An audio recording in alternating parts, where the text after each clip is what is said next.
인간은 오래전부터 자신과 닮은 기계 장치를 꿈꿨습니다.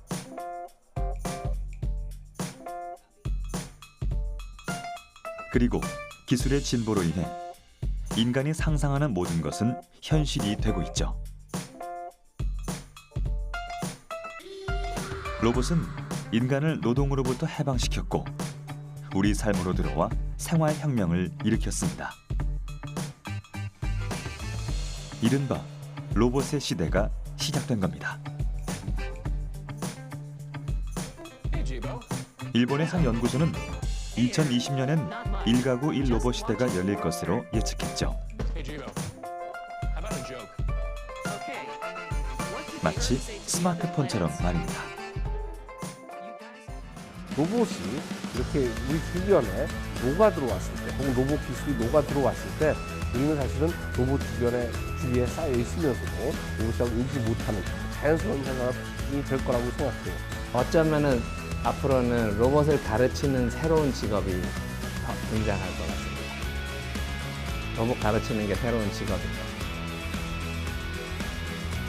4차 산업혁명 시대에 들어서며 등장한 지능형 로봇은 이전과 비교할 수 없을 정도의 진보를 거듭하고 있습니다. 무한한 가능성을 보여주는 로봇 기술은 우리 삶에 어떤 변화의 물결을 가져올까요?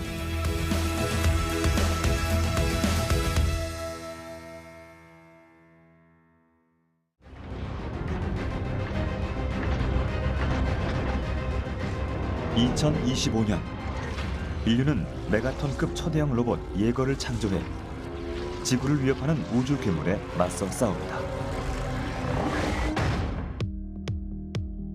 영화 속 설정은 2017년 현실로 다가왔는데요. 세계적인 IT 기업의 CEO인 제프 베조스가 거대 로봇을 조종하는 모습이 공개된 거죠. 그는 SNS를 통해 한국의 로봇 기술 덕분에 로봇 조종사가 될 수 있었다며 극찬했습니다.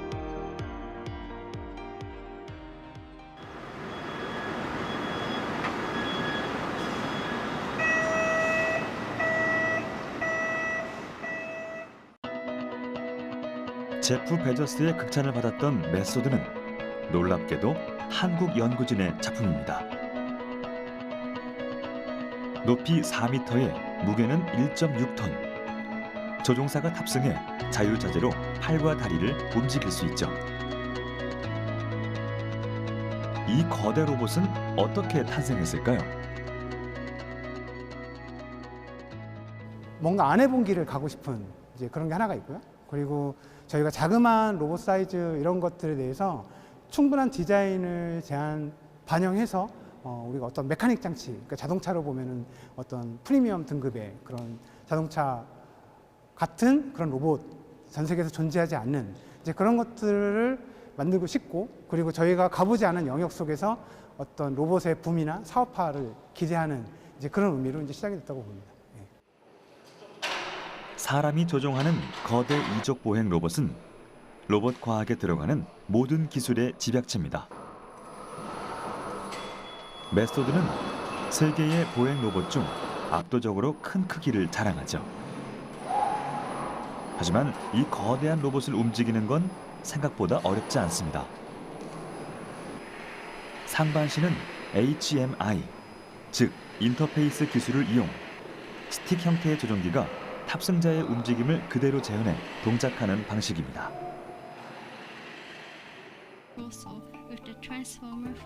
사람이 탈 수 있는 거대 로봇은 메소드가 처음은 아닙니다. 최초의 탑승형 로봇은 2012년 일본에서 개발된 전투 로봇 쿠라타스. 하지만 이는 4개의 바퀴를 이용해 움직이는 것으로 이족 보행 로봇은 아니었습니다. 이후 미국의 전투용 로봇 마크2가 등장. 쿠라타스에게 결투를 신청하기도 했죠. 이는 최초의 거대 로봇 결투로 큰 화제를 모았습니다. 하지만 마크2 역시 메소드처럼 2다리로 걷지 못했죠.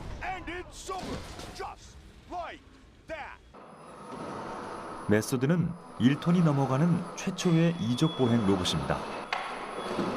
1.6톤의 거대한 금속 골격이 걸음을 내디디면 바닥이 흔들릴 정도의 진동이 느껴지는데요. 무거운 상체를 두 다리로 지탱하며 걸을 때마다 한 다리로 균형을 잡는 것은 가장 구현하기 힘든 로봇 기술 중 하나죠.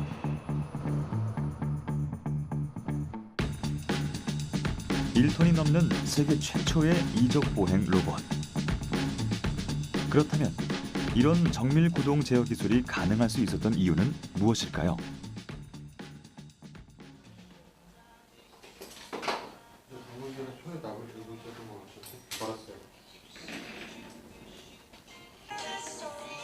메소드의 핵심 부품은 모두 이곳에서 직접 만들어집니다.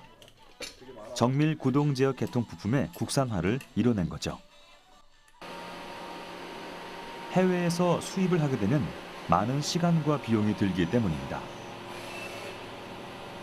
연구소에서 빠르게 부품을 수급할 수 있어 다양한 연구를 멈추지 않고 메소드의 계속된 업그레이드를 이뤄낼 수 있었죠.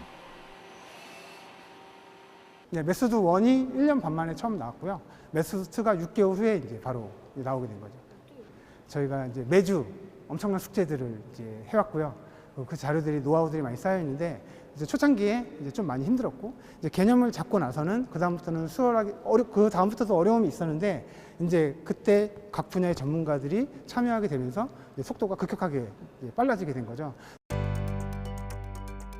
메소드는 향후 건설 현장에 투입되거나 구명이나 수색, 원전 사고 지역 등 각종 재난 현장의 투입을 목표로 하고 있습니다. 메소드를 이제 지켜보시는 많은 분들이 이제 같이 저도 같이 이제 꿈을 이렇게 꿔갔으면 좋겠는데요. 일단은 저희가 이제 세상에 던졌고요. 이거를 보면서 많은 사람들이 이게 구현이 되니까 더 많은 상상을 할 수 있잖아요. 그러니까 그런 붐을 일으키는 걸 1차적으로 저희는 원했고요. 그러니까 제 생각에는. 그리고 두 번째는 거대한 시스템이 사람하고 똑같이 정밀하게 움직인다라고 하면 우리가 인간의 기능이 한계가 되어 있어서 못하는 많은 것들을 로봇을 투여해서 할 수 있는데 로봇이 스스로 움직이는 것보다 인간의 정밀한 조작 능력, 인간의 능력을 반을 활용하고 로봇의 기능, 힘을 저희가 대신 쓰게 되는 거죠. 사람이 나이를 먹고 기능이 숙성되듯이 메소드도 기능을 점점 갖게 되고 다양한 곳으로 자기 활동 반경을 넓히게 되죠. 일단은 극한으로 갔기 때문에 저희는 이제 메소드뿐만이 아니라 다른 로봇들도 모두 극한으로 가는 그런 시험 장치를 구성을 할 거고요. 그런 것들이 나중에 합쳐졌을 때 새로운 뭔가가 세상에 던져지게 될 거라고 기대하고 있습니다. 시장 조사기관 IDC에 따르면 전 세계 로봇 시장의 규모는 2015년부터 연평균 17% 성장해 2019년엔 1,354억 달러에 이를 것이라 예측됩니다. 또한 혁신을 주도하는 6대 기술로 로보틱스가 꼽히기도 했죠. 4차 산업혁명을 이끌고 있는 전 세계 로봇 시장. 그렇다면 로봇 기술은 어떻게 이런 눈부신 발전을 이룰 수 있었을까요? 로봇 기술은 기본적으로 한 50년 정도 된 기술이고요. 그 사이에 꾸준히 발전했습니다. 그래서 뭐 어떤 순간에 갑자기 혁신적으로 발전했다기보다도 최근 들어서 이제 로봇의 사용 범위가 넓어지고 늘어나면서 로봇이 다양해지고 더욱더 목적에 맞게 정교해지는 추세가 있습니다. 4차 산업혁명 자체가 가상의 디지털 세계하고 현실의 물리적인 세계가 만나는 건데 전통적인 인공지능 기술은 디지털 세계에서 그동안 발전해 왔었는데 반면에 하드웨어 중심의 로봇은 기계공학적인 제조업 공장 로봇에 주로 쓰였잖아요. 그래서 인공지능 로봇이 되면서 인공지능하고 로봇 제조 기반의 물리적인 시스템하고 두 개가 결합돼서 새로운 산업으로 엄청난 파괴력을 가지는 새로운 산업이 될 걸로 생각됩니다. 로봇은 인간의 상상력이 기술과 만나 만들어낸 가장 이상적인 피조물입니다. 인간은 수천 년 동안 상상의 존재를 현실로 구현하기 위해 노력해왔죠.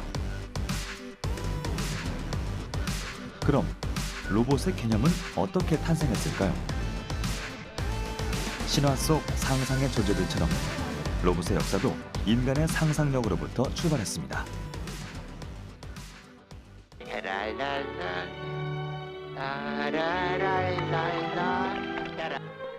이탈리아 작가 콜로디의 명작 피노키오에는 인간이 되고 싶어하는 목각 인형이 등장하는데요. 이는 인간의 상상력이 만들어낸 휴머노이드 로봇으로 볼 수 있죠. 고전의 영화들을 봐도 로봇을 향한 인간의 욕망은 끝없이 표현돼 왔습니다. 로봇이란 용어가 처음 등장한 것은 한 극작가에 의해서였죠. 로봇의 어원은 체코어인 로보타에서 나왔다고 알려져 있는데요. 이는 일하다 또는 노동을 의미하는 단어죠. 1921년 체코의 극작가 카렐 차페크가 자신의 희곡에서 처음 사용하며 대중에게 널리 퍼졌습니다. 로봇의 개념과 용어는 인간의 상상력을 통해 시작됐고, 이는 과학기술의 발전으로 현실로 구현됐습니다. 개발 초창기의 로봇은 주로 방위 산업에 응용됐습니다. 무선 원격 조종으로 자유자재로 움직일 수 있는 형태의 로봇이 제작됐죠. 그 후에는 두 가지의 로봇으로 크게 분류됐습니다. 인간의 노동력을 대체할 수 있는 산업용 로봇과 주변의 환경을 스스로 인식한 후 자신이 행동을 조정하고 의사결정을 할 수 있는 지능형 로봇이죠. 기존 산업용 로봇과 달리 지능형 로봇은 환경에 따른 능동적인 실행으로 상황에 맞는 서비스를 제공할 수 있습니다. 첨단 기술의 결합체로 이를 통한 생활혁명을 이루고 있죠. 인류 요리사의 레시피를 기억해 전 세계 100가지의 음식을 상황에 맞게 뚝딱 해내기도 합니다. 요즘 컴퓨터를 그런 목적으로 쓰는 사람은 거의 없죠. 통신 수단이라든가 아니면 이런 엔터테인먼트 용도로 많이 쓰이고 있는데 그런 컴퓨터가 우리 주변에는 우리도 모르는 사이에 웬만한 집에는 40~50개의 컴퓨터가 있을 겁니다. 여러분들 쓰는 스마트폰도 그런 기능을 하고 있고, 여러분들 쓰는 리모컨, 이미 TV, 냉장고도 이미 다 마이크롬이 들어가서 컴퓨터가 돼 있듯이 앞으로도 이 로봇 기능들도 지금의 컴퓨터와 마찬가지로 여러 곳에 기능이 녹아 들어가서 우리한테 자연스럽게 흡수될 거라고 봅니다. 은은한 조명이 비추는 분위기 좋은 바.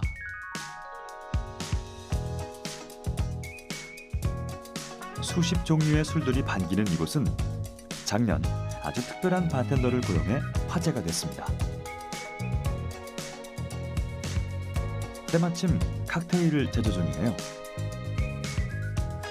우리가 찾는 바텐더는 이분이 아닌 세계 최초의 로봇 바텐더입니다.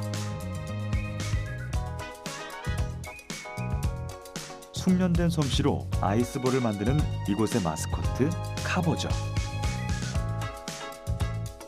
깜찍한 외모가 매력적인 카보에게 직접 그 소개를 들어볼까요? 저는 아이스카빙 로봇 귀염둥이 카보예요.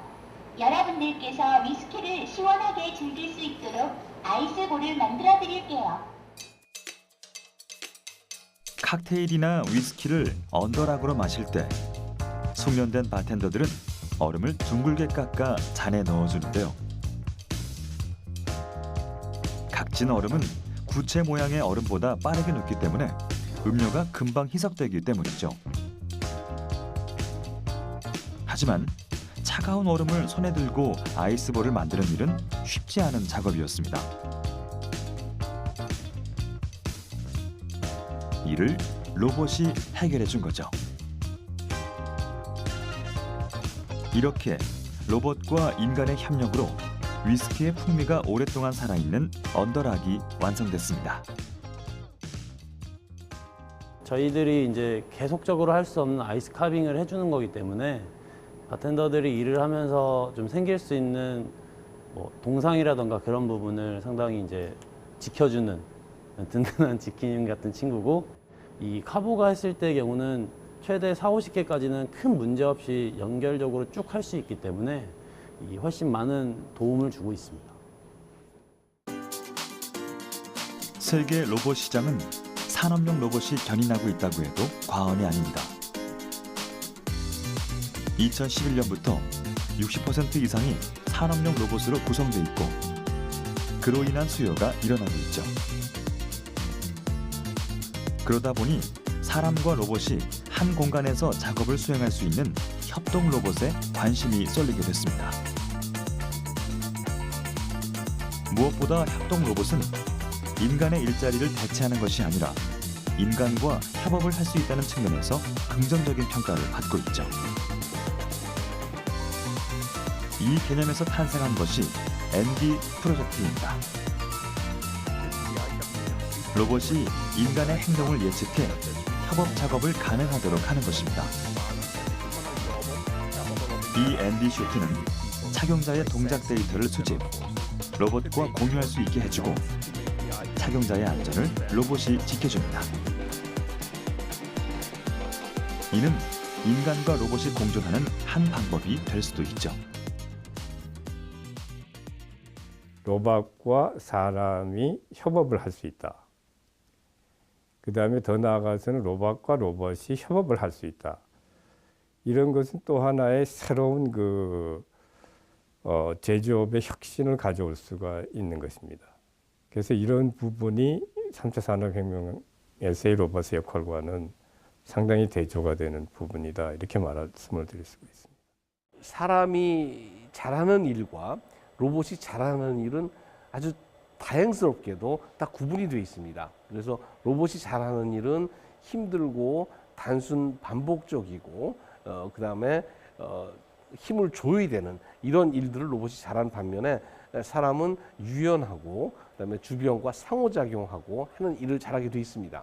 그래서 이 두 가지를 잘 구별해서 로봇이 잘하는 일은 로봇한테 시키고 또 사람이 잘하는 일은 사람이 계속 할 수 있다면 사람이 좀 더 인간적인 일을 할 수 있고 전체적인 효용성도 높아지지 않을까 싶습니다. 우리는 지금 첨단 ICT 기술과 만나 4차 산업혁명을 이끌고 있는 로봇 기술을 살펴보고 함께 공생하는 법을 모색 중입니다. 미래의 동반자로 우리 앞에 등장한 로봇. 4차 산업혁명 시대에서 인간과 로봇의 공존은 피할 수 없는 현실입니다. 이제 인간의 노동은 급속도로 감소하고 로봇과의 협동으로 우리는 저녁이 있는 삶, 더 창조적이고 감성적인 일에 집중하는 삶을 살게 될지도 모르죠.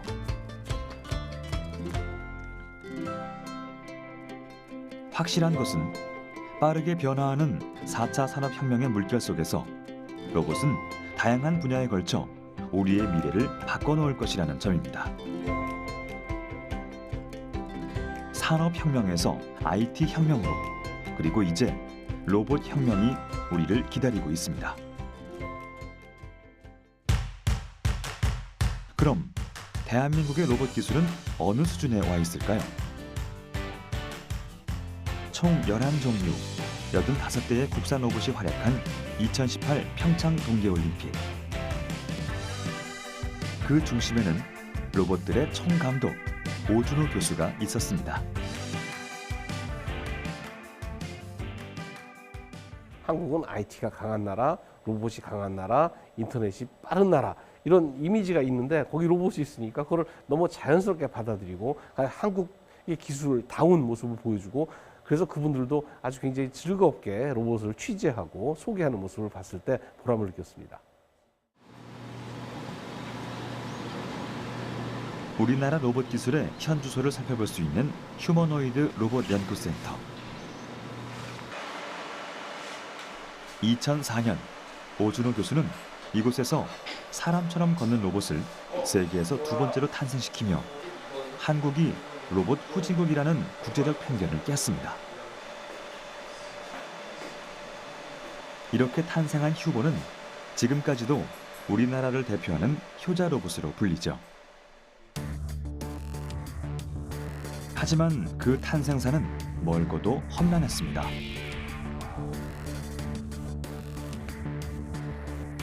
큐브의 형태가 완성되기까지 사람이 걸음마를 떼듯 한 걸음 한 걸음 수년간 여러 단계의 모델 테스트를 거쳐야 했습니다.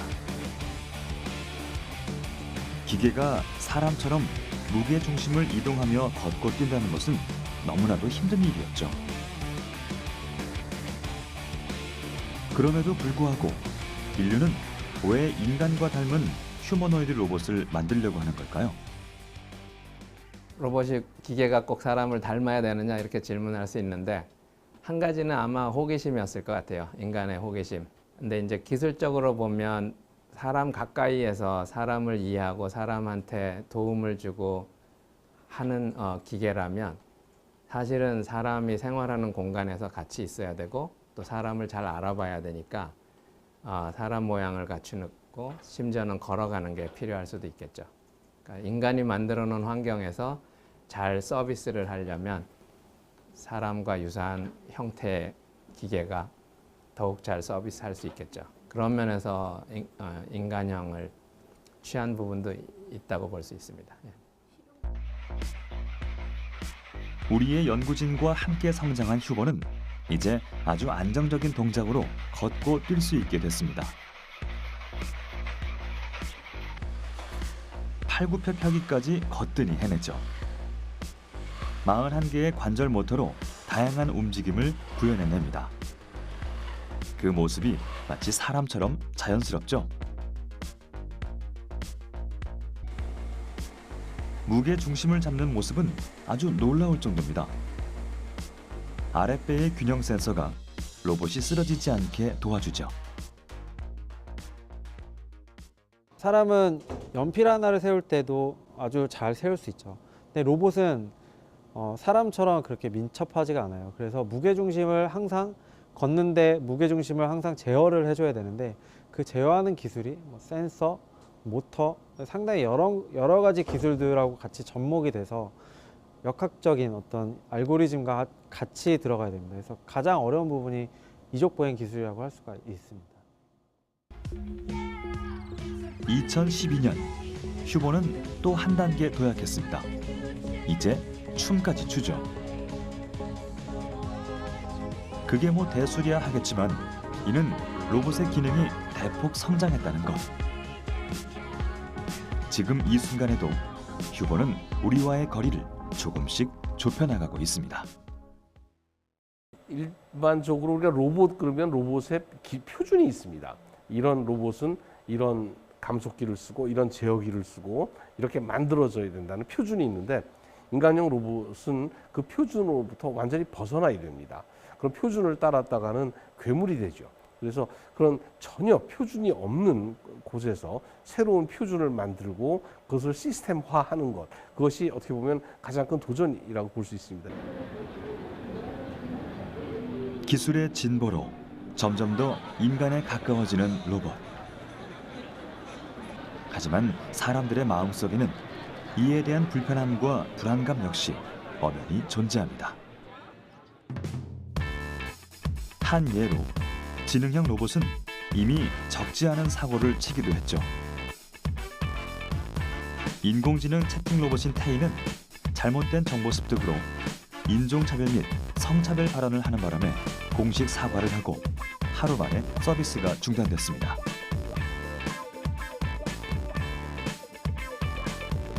당장 로봇이 인간의 일자리를 잠식하고 대체할 것이라는 우려가 나오기도 했죠. 이른바 인간과 로봇의 일자리 전쟁입니다. 미국의 SF 거장 아이작 아시모프는 인간에게 대항하는 로봇을 염려했습니다.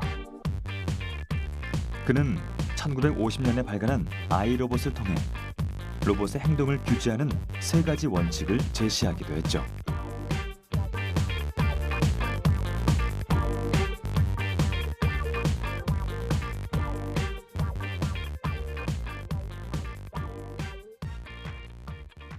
지금 많은 분들이 지금 좀 걱정하시는 것이 이런 로봇이 나의 일자리를 혹은 나를 대신할 수 있을까 이렇게 이제 우려를 많이 하고 있죠. 그런데 아직 로봇 기술로는 로봇이 인간을 1대1로 대체할 수 없습니다. 아직 기술이 한참 모자라고요. 그래서 뭐 우리가 3D 업종이라고도 말하고 하는데 그런 부분들부터 하나씩 로봇의 기능이 추가되면서 같은 일을 하더라도 이제 일이 좀 편해지는 거죠. 같은 일의 직종이 없어진다기보다는 그분들의 일이 좀 더 세련되고 좀 그분들한테 일이 용이해지는 그런 방향으로 갈 거라고 기대합니다. 로봇을 어떻게 활용하느냐는 오롯이 인간의 몫으로 남습니다. 후쿠시마 원전 사고 이후 과학자들은 인간을 구하는 로봇을 만들기 위해 사력을 다했죠. 사람이 투입되기 힘든 위험한 재난 현장에서 로봇은 인간을 대신해 고도의 작업을 수행하고 소중한 생명을 구할 수 있습니다. 이 로봇은 우리나라의 이족 보행 로봇인 휴보를 개량한 재난 구조 로봇 DRC 휴보입니다. 세계 최고 재난 로봇이란 타이틀을 가지고 있죠. 이 로봇은 DRC 휴보라는 로봇으로 2015년에 저희가 휴보2 이후로 개발된 로봇입니다. 이 로봇은 재난 환경에서 구조 활동이나 여러 가지 재난 환경에 대응하기 위해서 만들어진 로봇으로 저희가 2015년에 있었던 미국 국방부에서 개최한 달파 로보틱스 챌린지에 나가기 위해서 만들어진 로봇입니다. 후쿠시마 원전 사고를 계기로 열린 세계 재난 구조 로봇 대회 DRC. 로봇은 가상의 원전 현장에 들어가 총 8개의 미션을 해결하고 냉각수의 밸브를 잠그고 나와야 합니다. 이는 로봇을 재난 현장에서 제대로 사용하고 많은 인명을 구하자는 취지로 매년 열리고 있죠.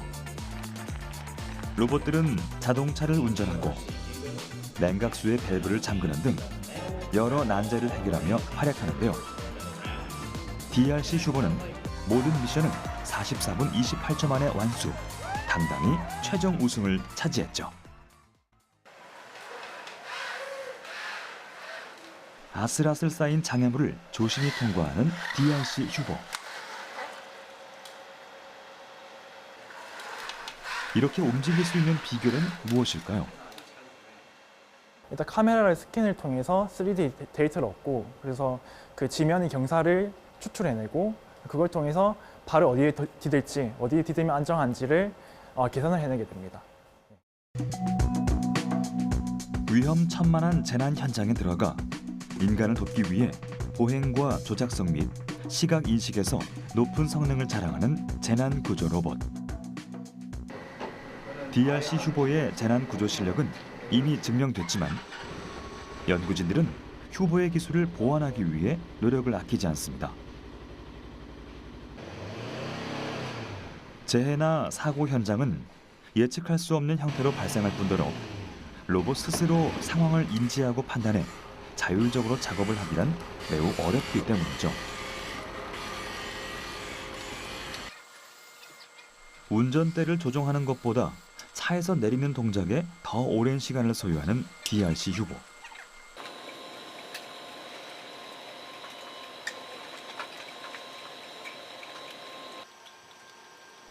조금 더디긴 하지만 우리가 눈여겨봐야 할 건 인간형 로봇이 재난 현장에서 활약할 수 있다는 무한한 가능성입니다.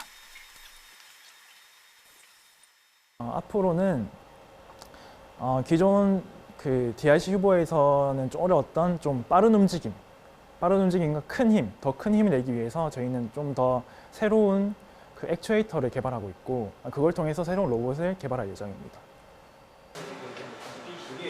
그리고 이곳에서 개발 중인 또 다른 로봇. 익숙하면서도 독특한 생김새가 시선을 잡아끄는데요. 어떤 용도의 로봇일까요? 네, 이 로봇은 기존의 휴보들과 다르게 좀 사람이 탑승해가지고 직접 조종을 할 수 있는 로봇입니다. 이 로봇은 작년에 개발이 되어가지고 작년에 저희 평창 올림픽의 성화봉송에도 참여한 로봇이고 여러 가지 지금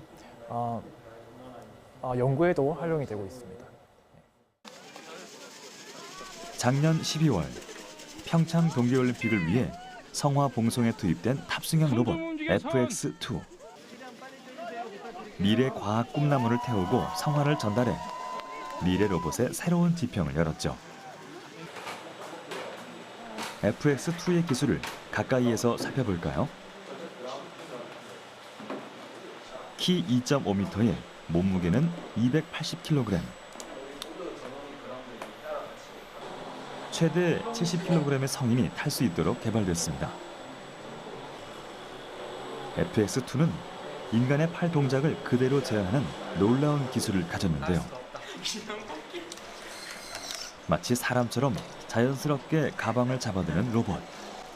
반대편으로 옮겨줄 수 있어요? 그 비밀은 바로 데이터를 통해 사람의 움직임을 측정하는 센서에 있습니다. 탑승자의 팔과 손동작 그대로 정밀한 구현이 가능하다는 장점을 가지고 있죠. 먼 미래라고 저도 생각하고 있는데 일단 이것들은 뭐 사람과 협력해서 하는 뭐 작업 환경이라든지 뭐 사람이 큰 힘이 필요할 때나 뭐 로봇의 힘을 빌려서 뭐 어떤 일을 할 때 등과 같은 좀 사람이 할 수 없는 것들을 좀 대신해서 할 수 있지 않을까 생각하고 있습니다. 로봇 기술의 발전에 따라 우려의 목소리도 많지만 분명한 것은 로봇이 우리의 삶에 많은 이로움을 줄 수 있다는 사실입니다. 이미 인간과 로봇의 공존은 시작됐고 로봇의 역할은 갈수록 확대되고 있죠. 2013년 보스턴 마라톤 탈화 사건에서 다리를 잃은 무용수는 로봇 기술 덕분에 다시 무대 위에 오를 수 있게 됐습니다. 생체공학적 로봇 의족은 그녀의 삶을 다시 찾아주었죠. 이처럼 로봇은 인간의 생명을 구하고 신체의 일부가 돼주기도 합니다. 또한 미래의 로봇은 인간에게 가족만큼 친밀한 존재가 될지도 모릅니다.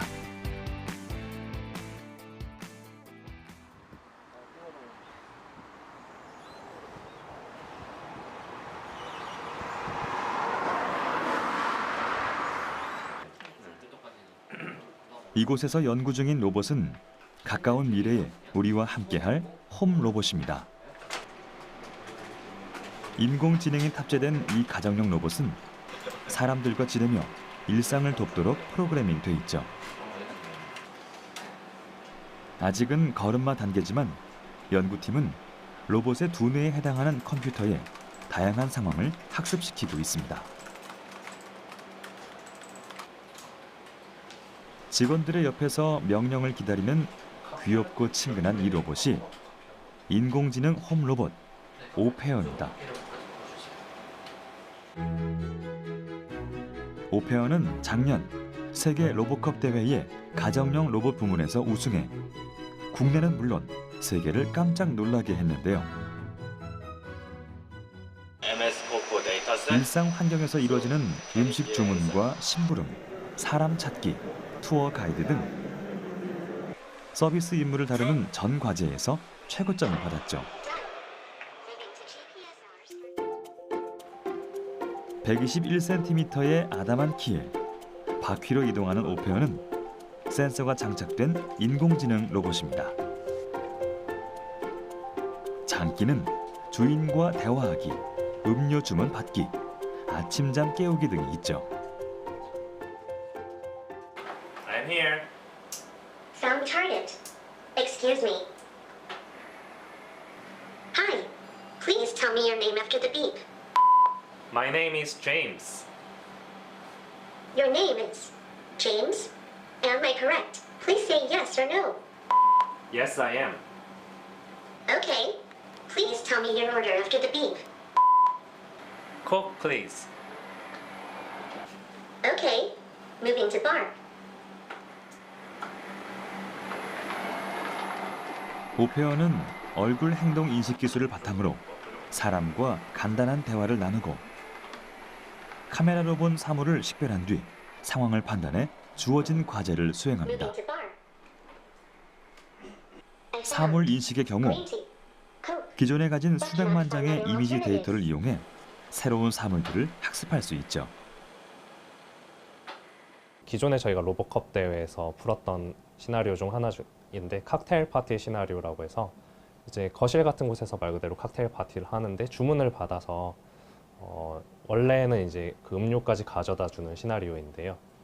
그걸 위해선 좀 전에 말씀드린 것 외에도 이제 이게 무슨 음료인지 그리고 주문받은 음료가 이제 바에 없을 때 어떤 게 대체 가능한지를 이제 바텐더 같은 사람한테 입력받아서 이제 다시 그 사람한테 알려주는 것까지를 푸는 시나리오였습니다. 오페어의 최종 목표는 이렇게 주어진 임무를 수행하는 것을 넘어 사람과 감정을 나누는 홈 로봇으로 진화하는 것입니다. 이처럼 인공지능 홈 로봇의 등장으로 일가정 일로봇 시대가 멀지 않다는 예측이 나오고 있는데요. 하지만 오페어가 가정에서 인간과 함께 생활하기 위해선 아직 넘어야 할 산도 많습니다. 오페어가 우선 그 사람처럼 사람이랑 자유롭게 대화하기 위해서 이제 대화 이해 능력이 필요한데 문맥을 이해하고 이게 아직까지는 많이 부족하고요. 이 부분은 사실 그 인공지능 모든 연구자들의 공통된 목표라고 생각합니다. 그리고 이제 좀 전에 보셨겠지만은 그 자율주행 능력이 그렇게 아주 정확하지가 않아요. 이 부분은 사실 그 라이다라는 레이저 장비가 없어서 생기는 문제인데 이 부분에 대해서도 그 사람처럼 시각 정보만 가지고 정확한 자율주행을 하기 위해 이제 연구를 수행하고 있습니다. 수많은 시행착오를 학습하며 인간의 든든한 동반자가 될 날을 꿈꾸고 있는 홈 로봇. 어쩌면 로봇은 훗날 소외된 사람들의 곁을 따뜻하게 지켜주는 존재가 되어 있지 않을까요? 우리 과거 역사에서 보면 사실은 1970년대 말에 PC라는 게 등장했어요. 퍼스널 컴퓨터죠. 가정마다 한 대 컴퓨터가 등장했죠. 근데 그전에는 그렇지 않았었어요. 큰 회사나 학교나 병원이나 이런 데만 큰 컴퓨터가 한 대 있을 정도였는데 가정마다 PC가 등장해서 사실은 세상을 바꿔버렸습니다. 근데 지금 보면 퍼스널 로봇, 가정마다 한 대 로봇이 들어오는 거는 제가 보기엔 시간 문제인 것 같아요. 하는 일이 좀 다르죠. 인공지능이 비서나 집사나 이런 그 사람을 닮은 일을 도와주는 그 기계를 많이 생각했고요. 그래서 어떻게 보면 집안에서 집사일 같은 일을 하는 어떤 기계가 등장할 수 있을 것 같습니다. 이제 로봇의 시대는 피할 수 없는 시대의 흐름이 됐습니다.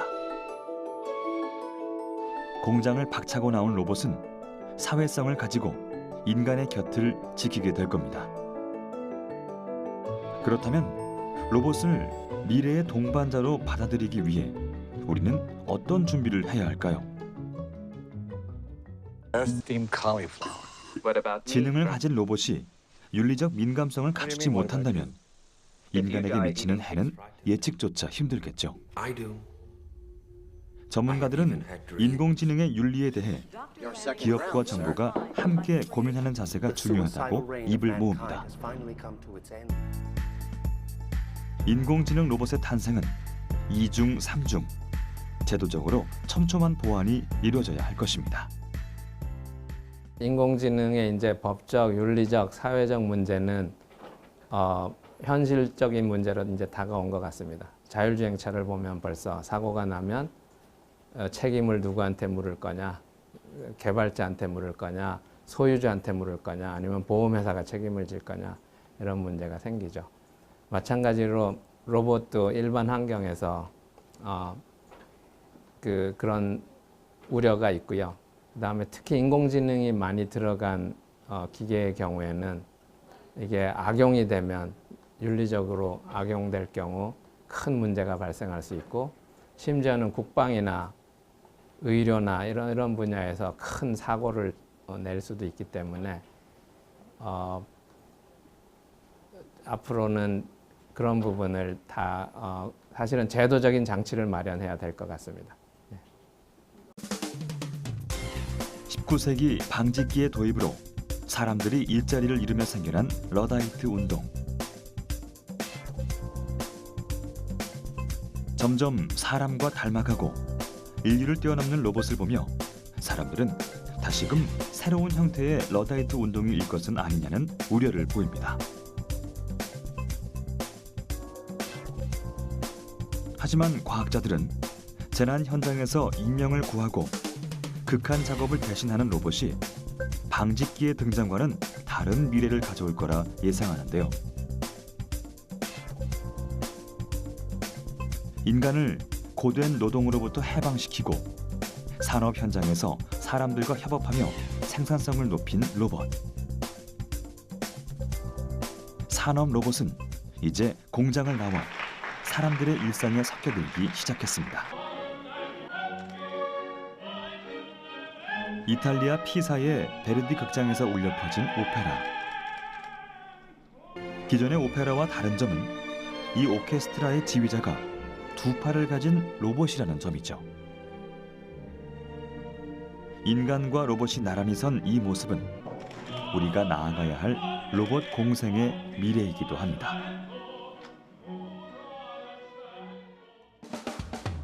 로봇이 인간의 동반자가 될 수 있는가는 인류의 미래가 달린 중대한 문제로 떠올랐습니다. 피할 수 없는 4차 산업혁명의 물결 속에서 우리 삶에 로봇이 끼칠 영향이 갈수록 커져가고 있기 때문이죠.